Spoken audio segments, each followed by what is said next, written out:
Before there was a nation called America, there was only an idea, fragile, uncertain, drifting across the vast Atlantic Ocean. An idea carried by men and women who sought something they had never known before: freedom. They came from distant shores, England, Holland, France, Spain, carrying dreams, fears, and the hope of a new beginning. The journey was perilous. Storms tore through their sails. Hunger haunted their nights. And yet, the promise of a land untouched by kings, unbound by crowns, kept them alive. In 1607, a small group of English settlers landed on the banks of the James River. They called their fragile settlement Jamestown, the first permanent English colony in North America. It was not built on triumph, but on struggle. Disease, starvation, and conflict with the native tribes reduced the colony to a shadow of itself. Yet out of hardship grew resilience, a will to survive, to adapt, to endure. Jamestown was more than a settlement, it was a symbol. The first spark in a long, uncertain path toward the birth of a nation. A few years later, across the ocean, another group prepared for a journey. They were called the Pilgrims, devout men and women escaping religious persecution. Their ship, the Mayflower, carried 102 souls, men, women, and children, bound not for conquest, but for faith and freedom. When they arrived on the cold shores of what we now call Massachusetts, they knelt in the freezing sand and gave thanks to God. They were weak, hungry, and terrified, but they were free. They signed the Mayflower Compact, a simple agreement, yet one of the most powerful documents in history. It stated that their new community would be governed not by kings, but by the will of the people themselves. It was the seed of democracy, planted long before anyone spoke the word America. Winter came. Half of them died before spring. But those who remained, those who endured the cold, the hunger, the loss, laid the foundation of something eternal. Their belief that men and women could govern themselves would echo through the centuries. As the decades passed, new colonies were born along the Atlantic coast, each with its own story, its own struggle, its own soul. From Virginia to Massachusetts, from New York to Georgia, these early settlers carved towns out of wilderness. They built homes, churches, and schools, and above all, they built a dream. But beneath the dream, a storm was forming. The colonists still owed allegiance to the British crown. They paid heavy taxes, followed laws written across the sea, and bowed to a king who had never set foot on their land. Yet every harvest, every prayer, every moment of survival made them less like subjects of an empire and more like citizens of a new world. Something invisible was growing among them, a quiet, dangerous idea. Freedom belongs to those who claim it. And though they didn't yet know it, these scattered colonies, fragile, uncertain, and divided, were the roots of something extraordinary. A nation waiting to be born. The colonies had grown. What began as fragile settlements on the edge of the unknown had become thriving towns and bustling ports. Wooden ships arrived daily, bringing goods, news, and ideas from across the Atlantic. From Virginia's tobacco fields to Massachusetts's busy docks. A new world was taking shape, proud, restless, and full of promise. Yet, the shadow of the British crown loomed over everything. The colonies were bound by laws they had never voted for, and taxed for wars they had never chosen. The seeds of discontent were quietly taking root in the soil of prosperity. At first, it was not rebellion, only whispers. Men spoke cautiously in taverns, in printing houses, in candlelit rooms, where the scent of ink and revolution began to mix. Pamphlets spread ideas faster than armies could march. The words of thinkers and dreamers began to question the unthinkable.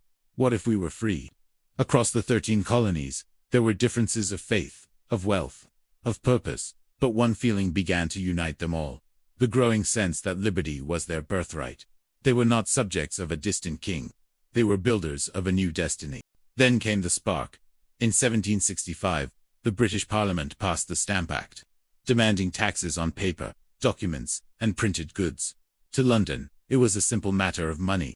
To the colonists, it was an insult. Taxation without representation. They had built their lives with their own hands, fought their own battles, and yet they had no voice in the empire that ruled them. Crowds gathered in the streets of Boston and New York. Merchants refused to pay. Newspapers printed bold words of defiance. The cry echoed through the colonies: no taxation without representation. Over the next decade, the British government imposed new laws and new taxes, and every one of them deepened the divide. The Townshend Acts, the Tea Act, the presence of British soldiers in American towns, all fed the growing anger of a people who were learning what power truly meant. the power to say no. On a cold evening in 1770, a crowd gathered in Boston, angry, restless, unarmed. British soldiers stood at attention, rifles loaded, voices rose, stones flew, a shot rang out. When the smoke cleared, 5 colonists lay dead on the cobblestone street. The world would remember it as the Boston Massacre, but to the people, it was something deeper. A moment when the cost of obedience became too high. Still, the flame refused to die down. In 1773, when the British forced the colonies to buy taxed tea, the people of Boston made their answer known. Under the cover of night, they boarded the ships in the harbor and dumped entire chests of tea into the cold black water. It was not just an act of protest, it was a declaration of identity. They were no longer loyal subjects, they were Americans. The British responded with punishment, the intolerable acts closing Boston's port and stripping Massachusetts of its self-rule, but the plan backfired. Instead of breaking the colonies apart, it pulled them together. In 1774, delegates from 12 colonies gathered in Philadelphia, the First Continental Congress. Men who had never met before, sat side by side, arguing, debating, and finally agreeing.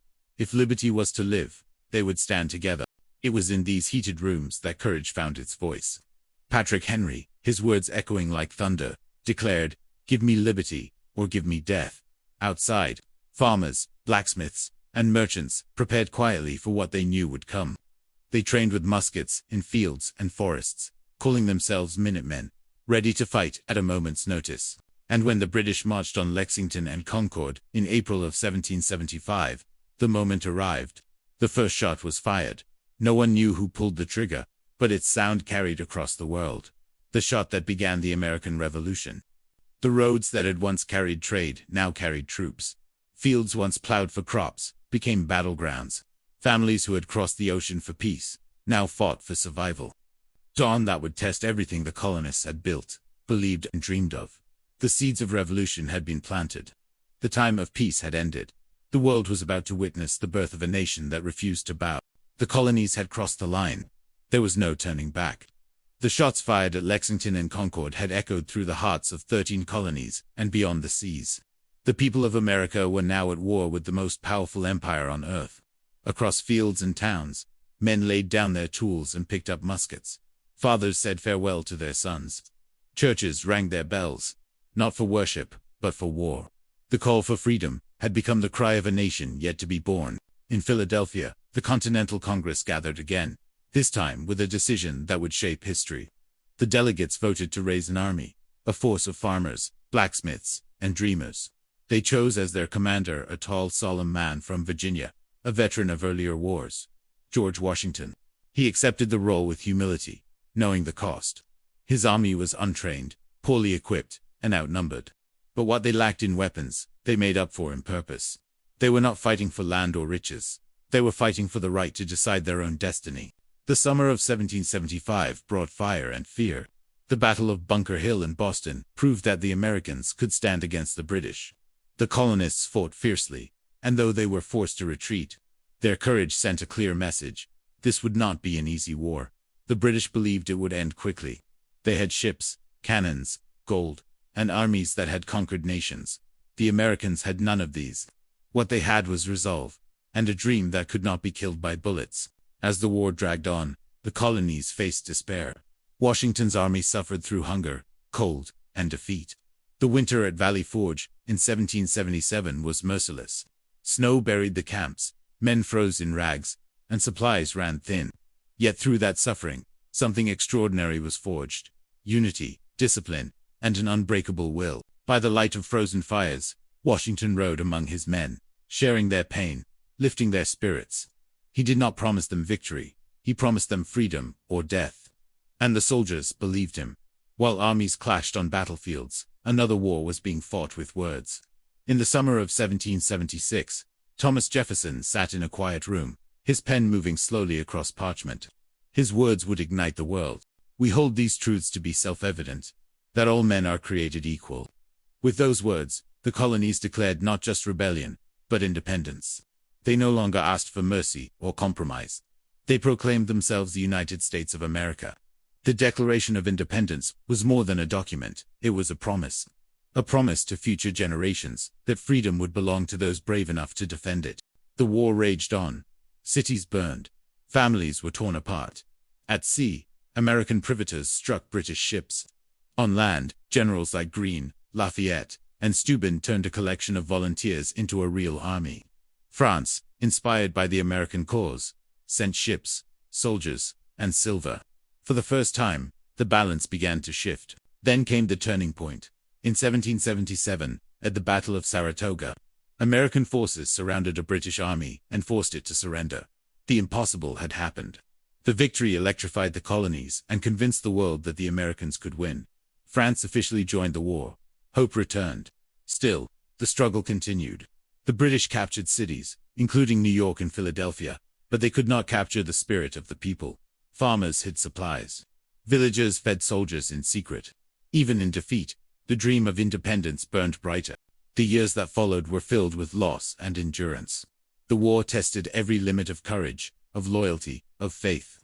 Washington's men marched through mud, rain, and despair, but they never surrendered. Each step they took, each battle they fought, brought them closer to destiny. In 1781, after 6 long years of war, the British Army, under General Cornwallis, retreated to Yorktown, Virginia.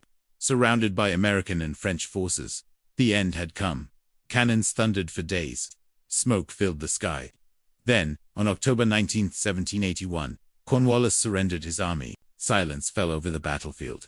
The impossible had become reality. Against the might of an empire, a new nation had triumphed. As soldiers laid down their arms, and drums fell quiet, Washington looked across the fields, and knew this was not just victory, it was birth.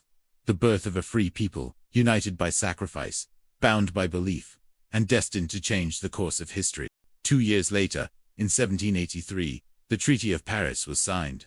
The world officially recognized the independence of the United States of America. A collection of colonies had become a country. But freedom, they knew, was only the beginning. The war had been won, but the real challenge now awaited: to build a nation worthy of the struggle, worthy of the dream. As the cannons fell silent, the stars above a weary land shone brighter than ever before. They were no longer the lights of distant heavens, they were the first stars of a new flag, a new hope, and a new world. The colonies were gone. The United States of America had been born. The guns had fallen silent. The smoke of war lifted slowly from the battlefields, leaving behind a land scarred but alive. 13 colonies had become 13 states, united in victory, uncertain in peace. Freedom had been won, but freedom without order was fragile. The young United States stood at the edge of a new kind of struggle, not one of muskets and cannon fire, but of ideas, vision, and will. The people had overthrown a king, but what would replace him? Could men govern themselves without falling into chaos? Could 13 separate voices speak as one nation? The questions hung heavy in the air, unanswered. The first years of peace were uneasy. Each state saw itself as independent, bound to the others only by fragile threads of cooperation. The Articles of Confederation, the first system of government, gave the states power, but left the central government weak. There was no president, no real court system, and no power to collect taxes. Debt from the war crushed the new nation. Soldiers returned home to empty farms. Merchants struggled. Inflation rose. The unity that had won the war began to dissolve in the peace that followed it. Across the countryside, anger simmered. In Massachusetts, farmers who had fought for liberty now faced losing their land to debt collectors. They took up arms once more in what became known as Shays' Rebellion, a desperate cry that freedom meant nothing without stability. The leaders of the revolution watched with growing fear.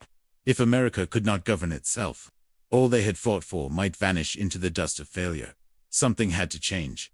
In the summer of 1787, delegates from across the states gathered in Philadelphia, in the same hall where independence had been declared 11 years before.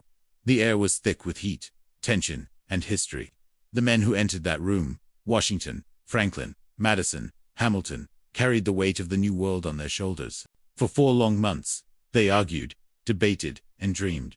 Every word mattered. Every compromise could decide the future. They knew they were not simply writing laws. They were building the framework for an idea that had never been tested. A republic built on liberty, not monarchy. Out of their struggle emerged the Constitution of the United States, a document born from reason, conflict, and hope. It created a government strong enough to hold the nation together, yet restrained enough to protect the freedom of its people. It spoke of checks and balances, of the separation of powers, of justice and equality under law. It was not perfect, and its writers knew it.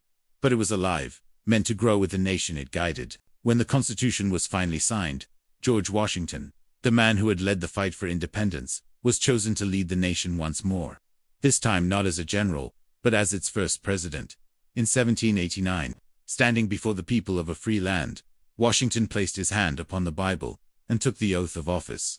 The crowd fell silent as he spoke the words that would echo through history, words that turned rebellion into republic, and hope into reality.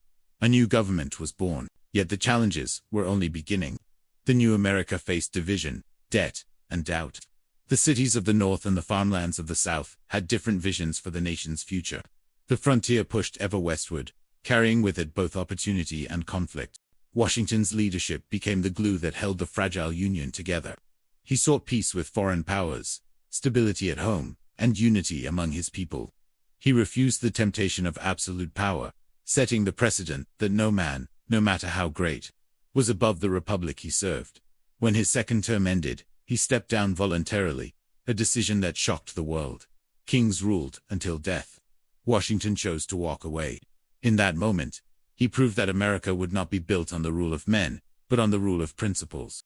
As Washington retired to Mount Vernon, the experiment he helped create began to find its voice. Political parties emerged, arguments erupted, and the press grew fierce. But through every dispute, one truth endured: the people, not the crown, held the power. Beyond the cities, the land itself became a symbol of freedom. Settlers moved westward across mountains and rivers, guided by stars and dreams. Each step expanded the promise of America, a land where anyone, through courage and perseverance, could build a life of their own. Yet that same expansion carried shadows. The treatment of native peoples, the persistence of slavery, and the inequality of the young republic stood in painful contrast to its ideals. The words of the Declaration, "All men are created equal," remained both a triumph and a challenge. Still, hope endured. Schools rose where there had been battlefields. Trade flourished where once there had been hunger. The American flag, once stitched in defiance, now flew proudly over cities, harbors, and hearts. In just a few decades, a people who had once knelt before kings now stood as a free nation. Imperfect, but unstoppable, a living experiment in liberty. The birth of America was not marked by perfection, but by persistence.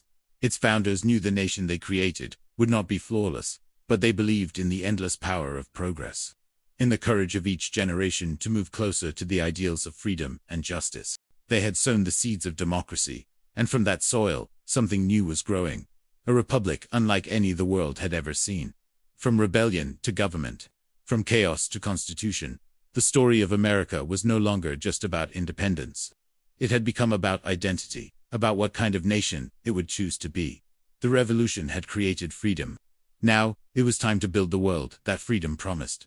The dawn of a new century rose over the young United States. A nation once born in rebellion now stood on the edge of possibility. The war was long over, but the struggle to define freedom had only just begun.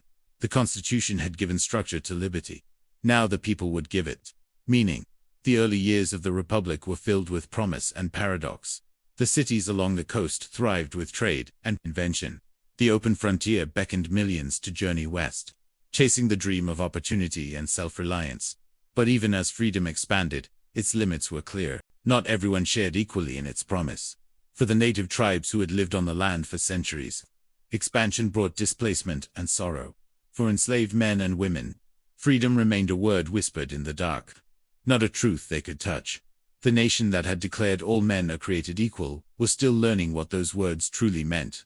The contradiction was painful, yet it became the fire that would test and purify the American soul. Through these struggles, voices began to rise. Voices that demanded that the ideals of the revolution be lived, not just spoken. Leaders, writers, and ordinary citizens began to challenge the injustices that shadowed the nation's dream. As the 19th century unfolded, America changed with each sunrise. Factories began to rise beside rivers. Steam engines crossed the land. Telegraphs carried messages faster than thought. The wilderness turned into towns, and the towns into cities. Progress came with a price. The divide between North and South grew deeper, not only in economy, but in vision. One looked to industry and innovation. the other to land and labor built on the backs of the enslaved. The question that had been avoided since independence could no longer be ignored. Could a nation built on freedom continue to live while denying it to millions? That question would explode into fire and blood. The Civil War, a war not for conquest, but for the soul of America. Brother against brother, state against state. The nation once united against an empire, now turned its guns upon itself. For 4 terrible years, the land was torn apart. But from that suffering came a second birth of freedom. When the war ended, slavery was abolished. The promise of liberty grew broader, though its road remained long and uneven. Out of the ashes, America began to rebuild. Railroads connected oceans. Immigrants from every corner of the world came seeking the dream of a better life. Cities rose higher, factories roared louder, and the idea of America, the land where freedom could be earned, became a light that drew hearts from across the earth. But freedom was not a finished story. Each generation had to define it, defend it, and expand it. Through wars and peace, through depression and hope, through movements that shook its streets, the nation continued to evolve. In the 20th century, America faced tests that reached far beyond its borders. World wars demanded courage. The Great Depression demanded resilience. The Civil Rights Movement demanded justice. Each trial reshaped the meaning of liberty, not just for a nation, but for the world that watched it. The people marched, spoke, and dreamed, men and women, black and white, rich and poor, all pushing the nation closer to its promise. They carried the same flame, lit in 1776, refusing to let it die. And so the story continued, from the voices of the oppressed to the songs of freedom that echoed through the streets. America grew, not in perfection, but in purpose. Freedom, they learned, was not a gift handed down. It was a burden, a responsibility, a constant act of creation.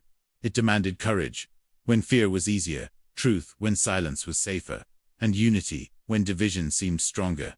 2 centuries after its birth, the United States stood as a symbol, not of flawless greatness, but of endless striving. Its power was not in its wealth or armies, but in its idea that ordinary people, through conviction and sacrifice, could build something extraordinary. The journey from the colonies to freedom was never simple. It was written in sweat and ink, in courage and contradiction, in tears and triumph. It was the story of a people who dared to believe that the human spirit, unchained and unafraid, could shape its own destiny. And though the challenges of freedom remain, inequality, conflict, injustice, the idea endures, stronger than any wall, deeper than any wound. Because America was never just a place. It was, and always will be, a promise that began with a handful of settlers seeking a new life, a promise carried through revolution and war, a promise reborn with every generation that dares to dream of something better. From the whisper of the first colonists to the roar of the modern age, one truth continues to rise above the centuries. Freedom is not given, it is built, and as long as there are hearts willing to defend it, the story of America will never end.